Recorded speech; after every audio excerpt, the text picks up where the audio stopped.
자, 오늘 우리가 읽은 사사기 11장 29절에서 40절 말씀 가운데에는 입다의 서원 이야기가 나옵니다. 성경에 나오는 여러 가지 이야기 가운데 가장 논란이 많이 되고 있는 구절들 중에 하나입니다. 그래서 오늘 우리가 입다의 서원과 또 입다의 딸이 행한 바, 그리고 이 모든 사사기 전체를 아우르는 주제, 사람의 반역과 하나님의 신실하심에 대해서 다시 한번 생각하고자 합니다. 자, 입다는 길르앗 장로들의 부름을 받아가지고 암몬 자손과 싸우는 일에 군대 대장으로 전쟁에 출전했습니다. 자, 입다가 전쟁에 나아갈 때 주의 영께서 입다에게 임하셨습니다. 주의 영께서 그에게 임하셨다는 것은 입다가 이때 구원받았다 그런 의미가 아니고 하나님께서 입다를 통해서 자기 백성을 구원하고자 그에게 능력을 주시고 무장시키셨다, 그렇게 보시면 됩니다. 신약시대에 성령께서 임하신다라는 것은 구원받은 자 안에 성령께서 들어오시는 것을 이야기합니다. 그건 구원의 맥락입니다. 그러나 구약 성경에서 성령께서 어떤 사람에게 임하셨다, 이때는 구원의 문제가 아니라 사역의 문제입니다. 구약 시대에는 성령님께서 소수의 헌신된 사람들에게, 하나님의 일을 맡은 사람들에게 임하셔서 그들이 사역을 감당할 수 있는 지혜와 능력을 베풀어 주셨습니다. 자, 그래서 이제 입다는 하나님께서 사사로 그를 세우시고 입다의 손을 통해서 암몬 자손으로부터 이스라엘을 구하게 하셨습니다. 입다가 길르앗과 므낫세를 지나갑니다. 므낫세는 요르단강 동편에 있는 므낫세 반지파를 이야기합니다. 그리고 길르앗의 미스바, 요르단강 서쪽에도 미스바가 있고 요르단강 동쪽에도 미스바가 있는데 요르단강 동쪽에 있는 길르앗의 미스바입니다. 미스바를 지나서 암몬 자손에게 전쟁을 위해서 나아갔습니다. 30절과 31절에 기록된 말씀은 입다가 하나님 앞에 서원하는 내용입니다. 뭐라고 서원했습니까? 주께서 암몬 자손을 내 손에 넘겨주시면, 곧 이 전쟁에서 승리를 주시고 이스라엘을 구원해 주시면은 내가 암몬 자손에게서 평안히 돌아올 때, 이기고 돌아올 때 무엇이든지 내 집 문에서 나를 맞이하는 것은 주의 것이 될 것입니다. 이렇게 약속을 했습니다. 입다는 이 이야기를 할 때 무엇이든지라고 이야기했습니다. 입다는 누가 자기 집 문 앞에 사람이 나올 거라고는 생각하지를 못했습니다. 살아있는 사람을 번제로 바쳐야 되겠다, 입다의 마음속에 그런 생각이 없었다는 것을 알 수가 있습니다. 무엇이든지 whatsoever라고 되어 있죠. whosoever, 누구든지가 아닙니다. 무엇이든지입니다. 그 길르앗 지방에서는 이 양떼 소떼를 풀어놓고 방목을 하니까 아마 자기 집 문에서 나오는 가축을 잡아다가 하나님께 드릴 것이라고 그렇게 작정했던 모양입니다. 그리고 그것을 내가 주께 드리겠습니다 했는데 그것이라고 이 중성명사죠. 그것을 드리겠다고 했습니다. 무생물을 가리킵니다. 누구든지 그녀를 드리겠다, 이런 식으로 하지 않았습니다. 그는 사람을 염두에 두고 이 서약을 맺은 것이 아니었습니다. 레위기에 의하면은 번제 헌물로 쓸 수 있는 희생물의 종류는 몇 가지밖에 없습니다. 소와 양과 염소와 비둘기, 그런 정도, 다 초식동물, 순한 초식동물들입니다. 레위기에 나오는 번제 희생물 가운데 사람이라든지 이런 건 없습니다. 돼지라든지 이런 건 없어요. 입다가 이 사실을 알까요, 모를까요? 알고 있을 겁니다. 이스라엘 사람이고 또 이스라엘의 지도자이기 때문에 충분히 알 수 있는 내용입니다. 그가 번제로 드리겠다라고 했을 때는 아마 번제 희생물 가운데 뭐가 양이든 소든 염소든 무엇이든지라고 가정을 하고 이야기했을 겁니다. 사람을 염두에 두지는 않았을 겁니다. 그리고 주께서 도우심으로 말미암아 이스라엘은 전쟁에서 이겼습니다. 주께서 암몬 자손들을 입다에게 넘겨주셨고 전쟁에서 큰 승리를 거두게 하셨습니다. 그동안 지속적으로 암몬 자손에게 압제를 당하고 암몬 자손이 세력을 얻어서 길르앗과 요르단강 동편뿐만 아니라 넘어와서 베냐민과 에브라임까지도 쳤습니다. 그렇게 강성하던 암몬 자손을 어떻게 이렇게 물리칠 수 있었느냐? 하나님의 도우심이 아니고서는 설명이 되지가 않습니다. 입다는 아로엘에서부터 미니스에 이르기까지 20개의 도시를 치고 포도원 평야에 이르기까지 암몬 자손들을 살리게 했습니다. 그리고 마침내 암몬 자손이 이스라엘 앞에서 굴복하게 되었습니다. 대적의 손에서 이스라엘 민족을 구출해낸 것입니다. 입다가 전쟁에서 승리하고 돌아올 때 34절에 보니까 그의 딸이 작은 북을 잡고 춤을 추면서 나와서 그를 맞이했습니다. 그런데 성경에 기록되어 있기를 그녀는 입다의 무남동녀 외동딸이라고 했습니다. 아들 하나 딸 하나라고 해도 딸을 애지중지 소중하게 여길 텐데 아들도 아무도 없고 딸 하나가 있는데 딱 외동딸입니다. 입다의 딸이 아버지가 무사히 돌아오게 된 것으로 인해서 기뻐하면서 작은 북을 잡고 춤추며 나와서 그를 맞이했습니다. 자, 여기서 나오는 이제 작은 북이라는 것은 작은 북을 한자로 글자 그대로 옮기면 이제 소고가 되는데 우리 한국 전통 악기에 나오는 소고가 아닙니다. 우리 소고는 북에 자루를 달고 북에다가 이제 소가죽 같은 걸 입혀가지고 딱딱 두들기면 둥둥 작은 소리가 나는 그런 북입니다. 근데 이스라엘의 작은 북이라고 할 때는 이 금속이나 아니면 나무로 만든 태에다가 그 안에다가 쇠조각 같은 것을 넣어가지고 짤짤짤 흔드는 탬버린을 이야기합니다. 그래서 이거는 둥둥 울리는 게 목표가 아니라 이 박자를 맞추기 위해서 딱 치면서 장단 박자를 맞추기 위해서 사용하는 악기입니다. 성경에 하나님의 백성들이 북치는 이야기는 나오지 않습니다. 이 탬버린을 손에 잡고 춤추며 나와서 그를 맞이했습니다. 근데 자기 딸이 가장 먼저 자기에게 나오는 것을 보고 입다가 괴로워했습니다. 그냥 서원을 할 때 그냥 제가 무사히 이기고 돌아오면은 양 100마리 드리겠습니다. 차라리 이렇게 했더라면은 깨끗할 텐데 무엇이든지 나와서 자기를 먼저 맞이하는 것은 드리겠다고 했기 때문에 입다가 난처한 상황에 빠졌습니다. 자기가 주님을 향해서 입을 열었기 때문에 어쨌든 서원을 취소할 수는 없고 지켜야 한다는 겁니다. 근데 입다의 딸은 그런 아버지를 오히려 위로하는 것을 볼 수 있습니다. 자기 아버지에게 이야기합니다. 하나님 앞에서 약속한 것은 불리한 것이라도 지키라고 합니다. 아버지가 하나님께 약속하셨으니까 그대로 행하십시오.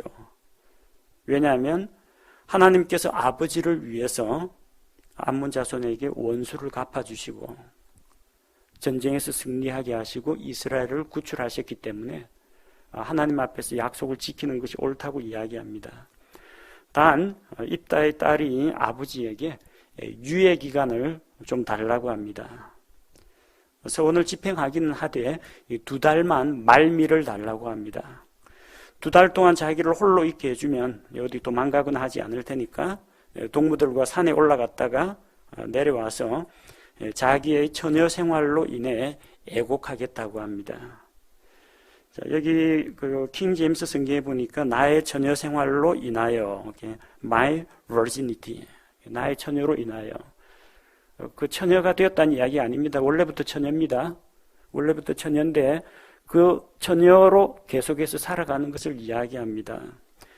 개역 성경에는 나의 처녀로 죽음을 인하여 애곡하겠나이다 37절, 개역 성경으로 38절을 보면 처녀로 죽음을 인하여 애곡하고 죽음이란 단어가 들어가 있습니다.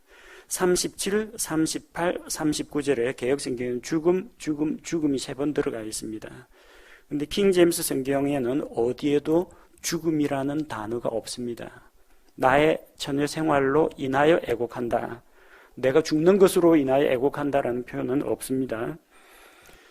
그리고 입다가 서원을 집행합니다. 2달이 지난 뒤에 입다의 딸이 약속한 대로 자기 아버지께로 돌아왔습니다.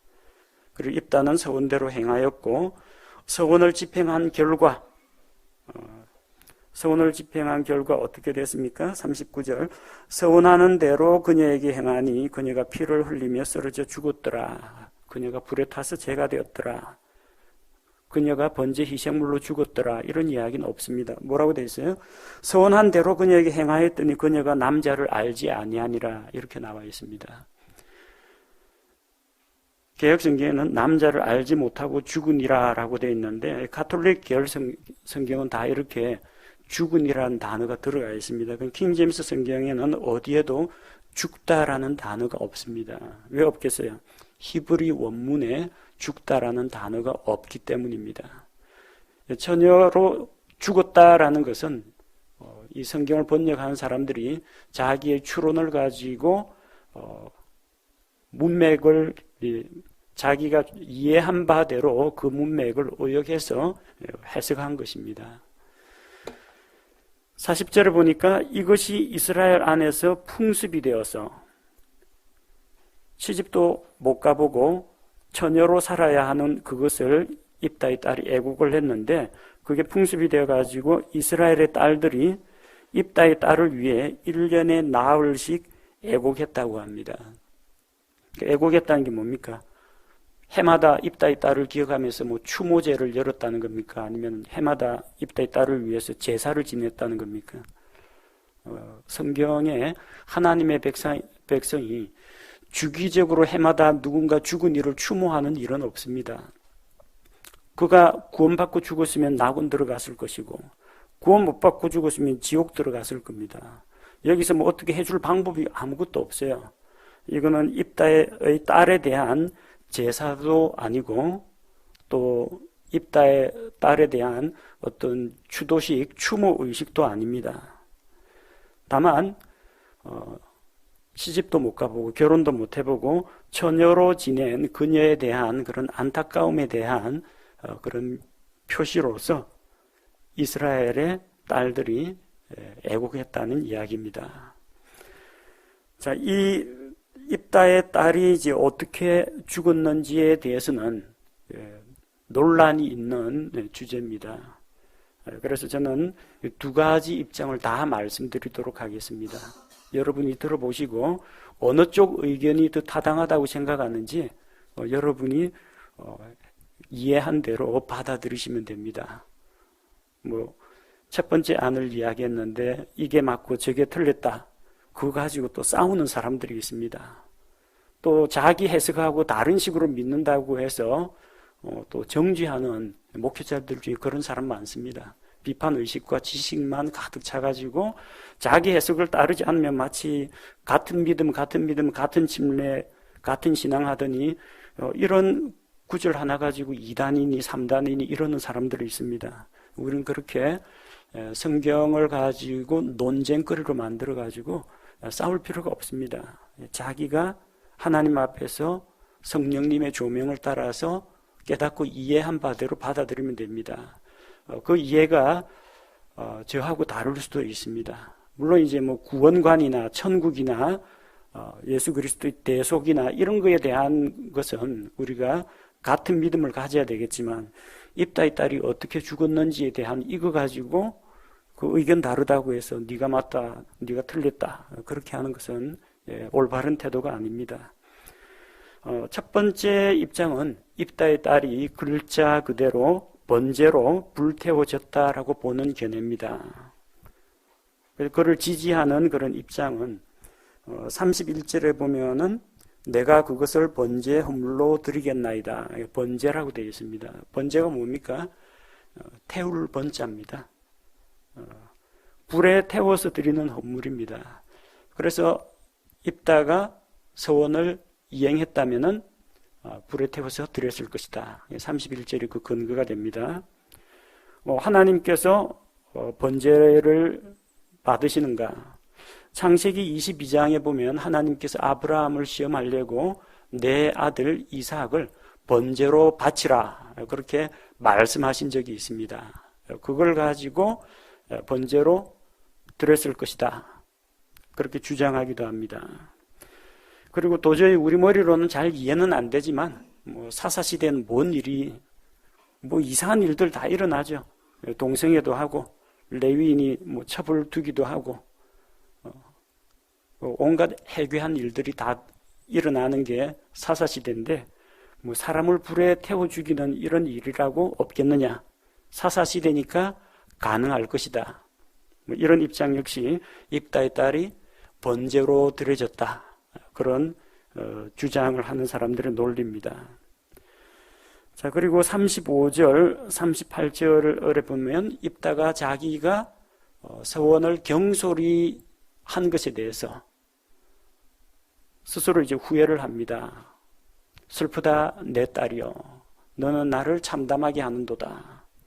후회하고 있고 그의 딸도 슬퍼하면서 애곡을 합니다. 이것으로 봐서 아마 번제 헌물로 드려지지 않았겠느냐 그렇게 생각합니다. 또 39절에 입다의 딸이 2달 뒤에 돌아오니까 입다가 그가 자기가 서원한 대로 그녀에게 행하니, 서원한 대로 행하였다고 되어 있습니다. 이걸 보면은 입다의 딸은 번제 희생물로 하나님 앞에 드려졌다 이렇게 해석할 수가 있습니다. 그 다음 이것과 이제 반대되는 의견입니다. 입다의 딸이 처녀의 몸으로 주의 소유가 되었다고 보는 견해입니다. 이 주의 소유는 성경 본문에 있는 그대로입니다.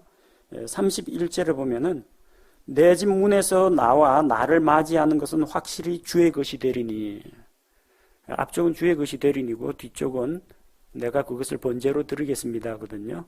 자, 그래서 이 주의 것이 된다라는 그런 견해입니다.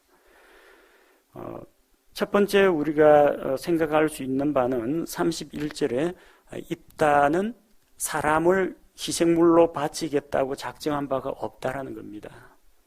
앞쪽에 뭐라고 했어요? 무엇이든지 whatsoever 그것을 it 그는 무생물을 지칭했지 어떤 whosoever 누구든지 아니면은 그녀를 드리겠다 이런 이야기는 한 적이 없습니다.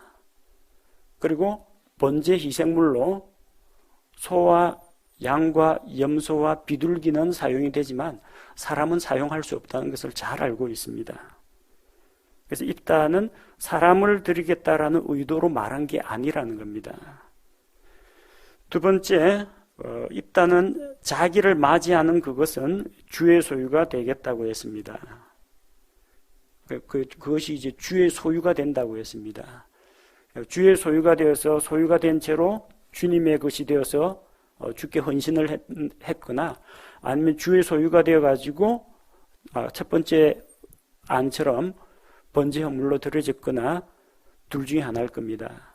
근데 이 서원의 핵심은 뭐냐면 내가 그를 주께 드리겠습니다. 주의 소유가 되겠습니다. 이게 핵심입니다. 어떤 방식으로 드리느냐가 아니라 입다의 딸이 주의 것이 된다라는 것, 이게 이 서원의 전체 핵심이라는 겁니다. 자, 그리고 아까 우리가 앞서 이제 하나님께서 아브라함에게 너의 아들, 유일한 아들 이삭을 번제로 바치라고 명령을 내리셨지만 이삭을 번제 헌물로 받으셨습니까? 예, 받지 않으셨습니다. 아브라함은 하나님의 명령이기 때문에 번제로 잡으려고 아들을 결박해서 묶어놓고 칼로 찔러 죽이려고 했습니다. 누가 막았어요? 하나님께서 막았습니다. 번제 헌물로 바치라고 누가 명령했어요? 하나님께서 명령하셨는데 하나님께서 아브라함을 제지시켰습니다. 입다의 이야기에서는 하나님이 입다에게 딸 바치라 그렇게 이야기한 적이 없습니다. 입다가 일방적으로 이야기한 겁니다. 받고 안 받고는 누구에게 달려 있어요? 하나님에게 달려 있습니다. 입다가 억지로 하나님 내가 드릴 테니까 그래도 에이 그러지 마시고 내가 일단 이야기 꺼낸 거니까 내가 이러면 사람이 뭐 됩니까? 일단 받으세요. 강제할 수 있는 게 아니라는 겁니다. 왜요? 헌물은 주께 드리는 것이고 주께서 받거나 말거나 하는 거지 입다가 하나님 보고 강제로 받으라고 할 수는 없다라는 겁니다. 사사시대는 별별 일이 다 일어난다고 했죠. 뭐 동성애도 일어나고 뭐 축첩제도도 일어나고 하나님께 거룩히 구별한 은을 가지고 우상 만드는 일도 일어납니다. 그런데 사사시대에도 변하지 않는 게 있습니다. 하나님은 변하지 않습니다. 하나님의 거룩하심과 하나님의 신실하심은 창세기에도 그대로 드러나고 레위기에도 그대로 드러나고 사사시대에도 하나님의 거룩하심은 절대 변치 않습니다. 수천만 년이 지나도 영원 무궁토록 하나님은 변치 않습니다. 사람은 변질됩니다. 사사시대에 타락하기도 했다가 다윗시대에 영적으로 부흥하기도 했다가 사람들과 이 문화는 계속 바뀌지만 하나님은 바뀌지 않는다는 겁니다. 그래서 만약에 창세기 때 하나님께서 아브라함이 번제 드리려는 것을 제지하신 하나님이라면 사사시대에도 제지하셔야 하나님입니다. 그래야 하나님의 일관성이 있습니다. 창세기 그 시절에 족장시대에는 야 사람을 희생물로 드리면 안 된다 하고 막으신 하나님이 사사시대에는 오냐 인신공양 바쳐봐라. 이거는 하나님이 아니라는 겁니다. 하나님의 거룩하심과 신실하심을 생각하면은 창세기 때 번제로 드리는 아브라함을 막았다면은 사사시대에 입다가 드리는 것도 막았어야 정상입니다. 자, 그리고 또 다른 논리, 하나님께서는 사람을 불에 태워서 제물로 바치는 것을 원하지 않으신다는 겁니다. 예레미야 19장 5절에 보면은 하나님께서 이스라엘 백성이 자기 자녀들을 바알에게, 우상에게 불태워 바치는 것을 이것은 내 마음에 생각한 바도 아니요 내가 명령한 것도 아니요 내 마음속에 이런 걸 상상도 못한 것이다. 그들의 사악하고 부패한 마음에서 나온 것이지 나는 이런 것을 명하거나 생각한 바가 없다고 말씀하셨습니다. 그리고 신명기 12장 31절에서 하나님께서는 자녀를 불에 태워서 신에게 바치는 것을 가증하게 여기신다고 했습니다. 하나님께서는 자기가 가증하게 여기는 것을 행하시는 분이 아닙니다. 그건 하나님의 신성과 신성의 위배가 되기 때문입니다. 자, 사람을 불에 태워서 죽게 드릴 수는 없다는 것은 레위기의 제사 제도가 잘 보여주고 있습니다. 그래서 불에 태울 수 없는 것은 어떻게 하느냐? 주의 집에 주의 보고에 넣도록 되어 있습니다. 여호수아가 여리고를 점령한 다음 여리고에 있는 모든 그 재산 소유물 이런 것들은 주께 바친 것이다. 그것은 바친 물건이니까 너희가 몰래 빼돌리면 안 된다고 했죠. 아간이 빼돌리다가 적발돼 가지고 죽임을 당했습니다. 그래서 거기 뭐 바빌론산 외투가 되었건 뭐가 됐건 다 불살랐습니다. 옷감이든 실이든 이런 것들 다 불살랐어요. 불사르지 않은 게 있어요. 불에 견딜 만한 것, 불에 타지 않는 것은 거룩하게 구별하여 주의 보고에 두라고 했습니다. 여호수아 6장 24절에서 그들이 도시와 그 안에 있던 모든 것을 불로 태웠으나 다만 은과 금 그리고 놋과 쇠 기구들은 주의 집에 보고에 두었더라. 분명히 모든 것을 불살라라 하고 총체적인 명령을 주셨습니다. 그리고 예외 조항을 두셨습니다. 금과 은과 쇠 이런 거는 불이 안 붙습니다. 불 안 탑니다. 어떻게 해요? 주의 집에 보고해 두었다는 겁니다. 입다의 딸은 번제 희생물로 쓰기에는 적합하지가 않습니다. 양이 나왔더라면 이거 바치는 게 마땅한데 적합하지니까 어떻게 해요? 물릴 수는 없습니다. 주께 드립니다라고 했는데 잡아서 드리겠습니다. 요까지는 안 된다는 거예요. 그것은 주의 것이 될 것입니다. 내가 그것을 번제 헌물로 드리겠나이다. 근데 일단 딸을 주님께 바치는 것까지는 됐는데 번제 헌물로 드리기엔 적합하지 않다는 겁니다. 사람을 불에 태워서 인신공양으로 바치는 것은 합당하지 않기 때문에 그럼 어떻게 해야 돼요? 어쨌든 약속은 약속이니까 주의 보고에 드려야 됩니다. 그럼 주의 집에서 처녀로 시집 가지 말고, 시집 가면 남편 섬기고 애 돌봐야 되니까 처녀 생활을 하면서 살아야 한다는 겁니다. 물론 입다의 딸도 죽었겠죠. 나중에 늙어서 죽었을 겁니다. 하지만 이렇게 번제 희생물로 바쳐져서 죽은 것이 아니라 이 문맥, 이 구절들에 의하면은 주의 집에 죽게 바친 자가 되어서 주의 집에서 일해야 한다는 이야기입니다. 입다의 딸이 왜 슬퍼하고 애곡했습니까? 죽음이 두려웠어요? 죽음이 두려워서가 아닙니다. 죽음이 두려우면 2달 말미를 준 사이에 벌써 도망쳐가지고 어디 산속에 숨었겠죠. 입다의 딸이 애곡한다고 했는데 왜 애곡한다고 했습니까? 37절에 나의 처녀 생활로 인하여 애곡하겠나이다. 시집도 못 가보고 일평생 처녀로 살아야 한다는 것, 그것 때문에 애곡했다는 겁니다. 죽음 때문에 애곡한 게 아닙니다. 그게 왜 애곡할 일이냐? 뭐 시집 못 간 게 억울하고 분한 것이냐? 이스라엘 여자들의 공통된 소망이 있습니다. 그 소망은 창세기 3장 15절에 나오는 메시아에 대한 언약입니다. 여자의 씨로 메시아께서 오신다. 하나님께서 에덴 동산에서 아담에게 약속하셨습니다. 그리고 아브라함 언약 가운데 아브라함의 씨 가운데에서 구원자가 나온다는 것을 하나님께서 약속을 주셨습니다. 그래서 이스라엘 여자들의 소망은 자기 몸을 통해서 혹시 메시아께서 하나님의 아들께서 오시지 않을까. 그래서 결혼하는 것, 결혼해서 여자의 씨로 오실 메시아를 낳는 것이 제일 큰 소원입니다. 근데 시집을 못 간다. 이건 뭘 말해요? 이 소망 자체가 완전히 무너지는 겁니다.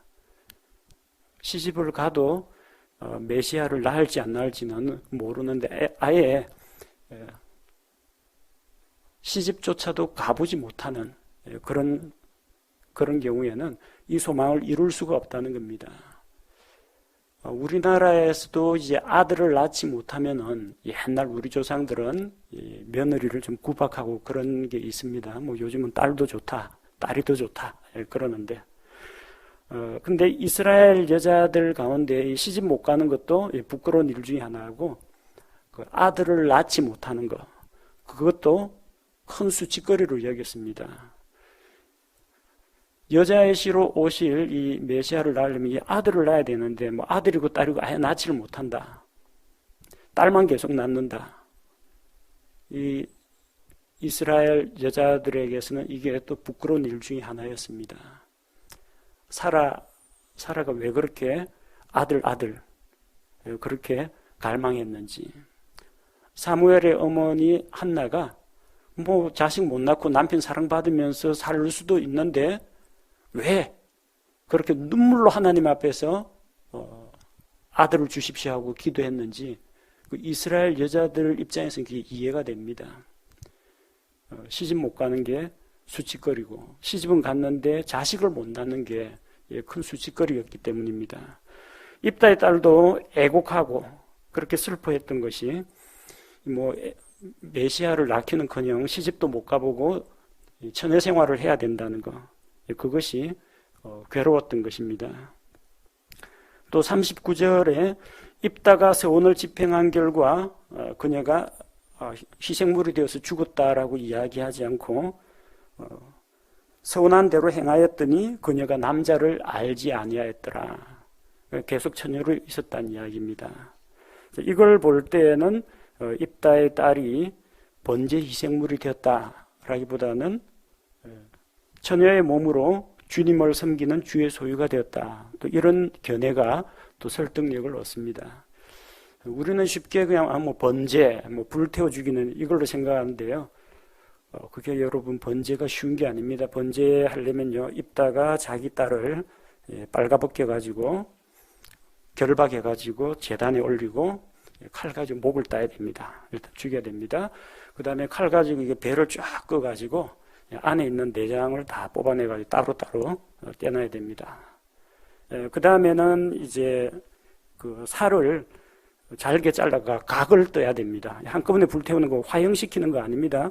그 번제드리는 거 뭐 각을 떠가지고 숯불 위에 올려놓아야 됩니다. 아버지가 딸한테 이렇게 할 것 같습니까? 이것은 우리가 이제 첫 번째 의견을 주장한 분도 있고 두 번째 의견을 주장한 분도 있는데 제 개인적인 생각입니다. 제 개인적인 생각은 두 번째 그 해석이 저는 합당하다고 생각합니다. 물론 저하고 다른 견해를 가지신 분은 또 그렇게 믿으셔도 상관없습니다. 이거는 뭐 진리냐 비진리냐 그렇게 목숨 걸고 싸워야 하는 그런 주제가 아니기 때문입니다. 여기서 우리는 뭐 입다의 딸이 번제 희생물로 죽었느냐, 처녀 생활을 하다가 죽었느냐, 이걸 가지고 싸울 때는 아니라고 생각합니다.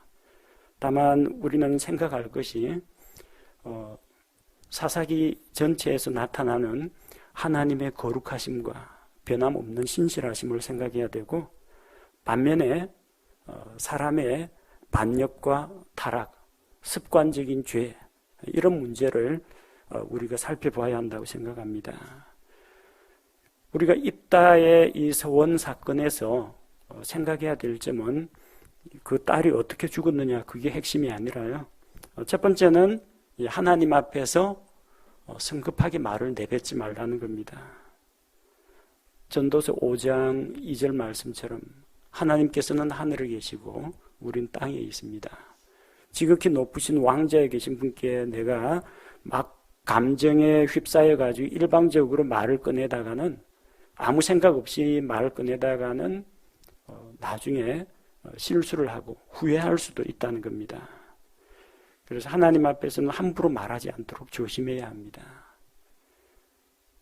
우리 개인 생활에 적용할 때는 우리 하나님 앞에서 뿐만 아니라 성도들 앞에서도 마찬가지입니다. 다른 형제 자매들 앞에서 내가 어떤 말을 하느냐가 뭐 나는 괜찮겠지 하고 잊어버리면 그만이지만 그 말이 다른 사람에게 또 오래도록 남아 있을 수가 있습니다. 그러니까 경솔하게 말을 하지 않도록 우리가 주의를 기울일 필요가 있습니다. 또 한 가지는 입다의 딸이 자기 아버지에게 이야기한 것처럼 하나님 앞에서 약속한 것은 지켜야 한다는 겁니다. 그걸 딸을 뭐 번제 희생물로 드림으로써 지키든지 아니면 딸을 처녀로 하나님께 드림으로 지키든지 어떤 방법으로든 하나님께 드리겠습니다라고 약속을 했으면은 하나님께 드려야 한다는 겁니다. 어떻게 드리느냐 하는 것은 여기서 대단히 부차적인 문제입니다. 문제의 핵심은 주의 것이 되리니 내가 그것을 주께 드립니다 했는데 그가 드렸느냐 드리지 않았느냐. 입다도 입다의 딸도 슬퍼하는 그런 결정, 애곡하는 결정이었지만 어쨌든 약속은 지켰다는 겁니다. 시편 15편 4절에 누가 주님과 함께 거하며 주의 거룩한 전에 거하고 주님과 교제할 수 있느냐. 자기 눈으로 비열한 자를 멸시하되 주를 두려워하는 자들을 존중히 여기는 자. 맹세한 것은 자기에게 해로울지라도 바꾸지 아니하는 자. 이런 자가 하나님 앞에 인정받습니다. 우리 하나님 앞에서 약속하신 것, 또 결심한 것 있습니까?